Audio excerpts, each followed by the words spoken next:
इतना बड़ा रिकवरी हुआ है साउथ वेस्ट डिस्ट्रिक्ट में, इसकी डिटेल ज़रा बताइए सर। देखिए 17 तारीख को हमारे पास एक कंप्लेंट आती है। रामेश्वर सिंह व्यक्ति हैं, इनका एक मोनोपोली करके गोडाउन है, वहाँ पे ही मैनेजर हैं। तो इनकी तरफ से कंप्लेंट आती है कि इनके काफ़ी मात्रा में आईफोन्स थे, इनको चोरी कर लिया जाता है।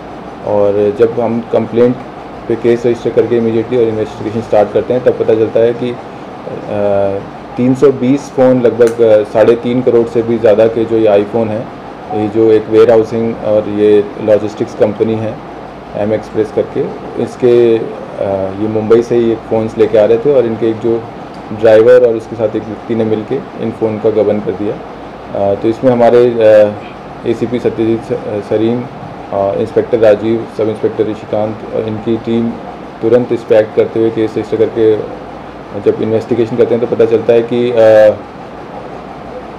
ये जो व्हीकल जिससे जो फ़ोन लेकर जाते थे, इसमें जीपीएस लगा हुआ था। कुछ टाइम की जीपीएस की लोकेशन नहीं होती है और बाद में ये जो गाड़ी है अबैंडन्ड ये है, यहाँ से मालखा साइड मिलती है। और जो ड्राइवर था जिसका नाम पहले से ही आ गया था मनदीप, वो एब्सकॉन्डिंग हो रहा था।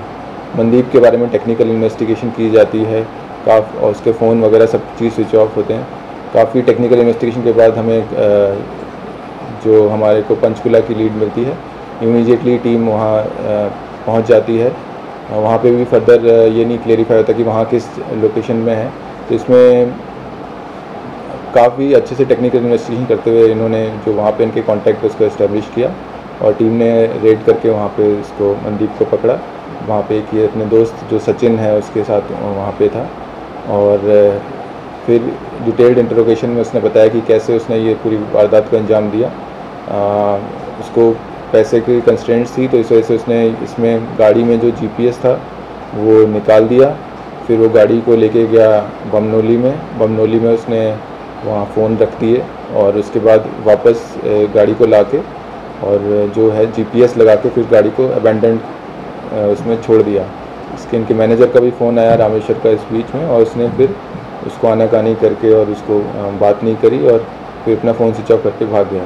तो टीम ने 320 में से 318 मोबाइल इसमें रिकवर कर लिए। जो टाटा एस व्हीकल जो जीपीएस फिटेड था जिसका यूज़ किया गया था वो रिकवर कर लिया। सचिन को भी अरेस्ट कर लिया जो पंचकुला का रहने वाला है। और ये लगभग काफ़ी 3.5 करोड़ से ज़्यादा के हमने आईफोन, जो कि ज़्यादातर 15, 14 और 13 मॉडल्स हैं, जो अभी न्यूली मॉडल्स हैं, जो अलग अलग नॉर्थ इंडिया में अलग अलग जो शॉप्स हैं नॉर्थ इंडिया में, जो इनके फर्दर डिस्ट्रीब्यूटर्स हैं, उनको सप्लाई होने जा रहे थे, इनको टीम ने रिकवर किया। तो सर ये जो मोबाइल चोर ये गए लोगों को कहाँ पर इसको फिर कहाँ देना था? क्या कोई खपत करनी थी कि इसको कहीं रखते ये लोग? ये उसको इसी की डीलिंग करने के लिए वहाँ सचिन से मिलके और आगे ये कस्टमर्स ढूंढ रहे थे ताकि जल्दी से जल्दी इनको बेच के, और ये यहाँ से दिल्ली से भागना चाह रहे थे और ताकि कोई भी अपना ट्रेस नहीं छोड़ना चाह रहे थे। फ़ोन इसने स्विच ऑफ वगैरह सब कर लिया था, अपनी आईडी वगैरह सब चेंज कर दी थी। तो एक पूरा सिस्टमेटिक तरीके से इसने प्लानिंग करके ये काम किया और कल इस चीज़ को अंजाम दिया। सचिन का प्रोफाइल क्या है सर? सचिन इसको करीब 3-4 साल से जानता है और ये वहाँ पे बेलदारी का काम करता है और उसने उसको वहाँ पे रूम दिलाया और उसकी मदद की और आगे कस्टमर्स ढूंढने में भी मदद करता है। सर तमाम मामले में कितने अभियुक्त हैं और इनकी प्रोफाइल क्या कहती है सभी अभियुक्तों की? अभी तक हमने 2, मनदीप और सचिन, 2 अभियुक्तों को अरेस्ट किया। ये 2 ही एक्यूज थे और मनदीप तो लगभग 5 साल से ड्राइवरी का काम कर रहा है। पहले ये पंजाब में ड्राइवरी का काम करता था, उसके बाद यहाँ पे द्वारका में काम करता था और पहले भी लॉजिस्टिक कंपनी के लिए काम करता था और अब लगभग 2-3 महीने से ये एम एक्सप्रेस इसके लिए काम कर रहा है। यहाँ पे ये बामनोली में रह रहा था मनदीप, और वैसे ये पीछे से जो है फवाड़ा है, कपूरथला डिस्ट्रिक्ट का रहने वाला है। इसकी उम्र 31 साल है। सर जो ये गाड़ी लेके आ रहा था, ये दिल्ली में किस लोकेशन पे आ रहा था, आपको कब सूचना मिली और आपने ये पूरा ऑपरेशन आपकी टीम ने कितने देर में क्रैक कर दिया सर? हमें ये कल आफ्टरनून और उसके बाद जब ये इंसिडेंट हो गई उसके बाद इनके मैनेजर और उनकी तरफ से अप्रोच हुआ, तब हमारे पास शाम तक पूरी डिटेल इन्फॉर्मेशन आई। इमीडिएटली केस रजिस्टर कर लिया गया और लगभग ये मान के चलिए हमने 18 घंटे 20 घंटे में ये पूरा ऑपरेशन और रिकवरी सब चीज़ इसको अंजाम दिया। इस साल का सबसे बड़ा रिकवरी है माना जाए? काफ़ी सब्सटेंशियल रिकवरी है, जैसा कि आप देख रहे हैं कि 318 आईफोन रिकवर हुए हैं, तो सब्सटेंशियल रिकवरी। सर एक सवाल है कि वारदात जो कैसे किया है, क्योंकि ये रहता है पंचकुला में, एक रहता है यहाँ, तो प्लानिंग कैसे किया, किस तरीके से, थोड़ा सा।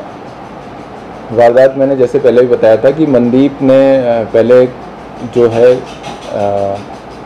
जो महिपालपुर में जो गोडाउन है, जो मोनोपोली जो करके गोडाउन है, वहाँ से उसको सामान को जो है ये बॉक्सेस थे, 36 बॉक्सेस थे, उनको उठाया गाड़ी में। फिर ये इसने जब थोड़ी देर चला ये महिपालपुर के आसपास, इसने उसका जीपीएस निकाल लिया। गाड़ी में जीपीएस होता है ताकि मालिक हैं जो लॉजिस्टिक कंपनी के उसको ट्रैक कर सकें। इसको फिर वो बामनोली लेके गया, वहाँ पे ये जो जहाँ रहता था रेंटेड उसमें, वहाँ पे ये फ़ोन सब छुपा के आया और फिर इसने फिर वापस ये गाड़ी लेके आया और इसने गाड़ी में जीपीएस लगाया और समालखा में इसको छोड़ दिया जीपीएस को। फिर इसने अपना फ़ोन स्विच ऑफ करके यहाँ से गायब हो गया। जो कंपनी वाले थे उनके पास इसका एड्रेस वगैरह कुछ भी नहीं था और यहाँ पे कुछ रजिस्टर्ड था नहीं, तो यहाँ पे कोई इसका एड्रेस का कोई प्रूफ नहीं था। तो हमने जो टेक्निकल इन्वेस्टिगेशन करी तभी उससे हमें इसके जो कॉन्टैक्ट के थ्रू हमें इस्टेब्लिश हुआ कि ये हाँ पंचकुला साइड है। तो पंचकुला की जब टेक्निकल इन्वेस्टिगेशन की तो वहाँ इसके कौन से पॉसिबल कॉन्टैक्ट्स हैं, किन से इसने पहले बात की है, ये पूरे डिटेल्ड CDR एनालिसिस और IPDR एनालिसिस करने के बाद वहाँ के कॉन्टैक्ट्स इस्टेब्लिश हुए, तब उनको राउंड अप किया। तब उसमें से एक जो कॉन्टैक्ट है सचिन मिला, जो कि सचिन इसको पूरा मदद कर रहा था वहाँ पे ये फ़ोन डिस्पोज ऑफ करने में और इसको बेसिकली रहने के लिए जगह दिखाने के लिए। यानी कि मास्टरमाइंड मनदीप ही है, सचिन इसके बाद में इसके लालच में उसके साथ शामिल हो गया और ये पूरी जो स्टोलन प्रॉपर्टीज़ को डिस्पोज करने का पूरा उसके साथ प्लान कर रहा था। मनदीप सर ड्राइवर है और पैसे की तंगी की वजह से इसने ये सारी पूरी वारदात को अंजाम दिया। जी।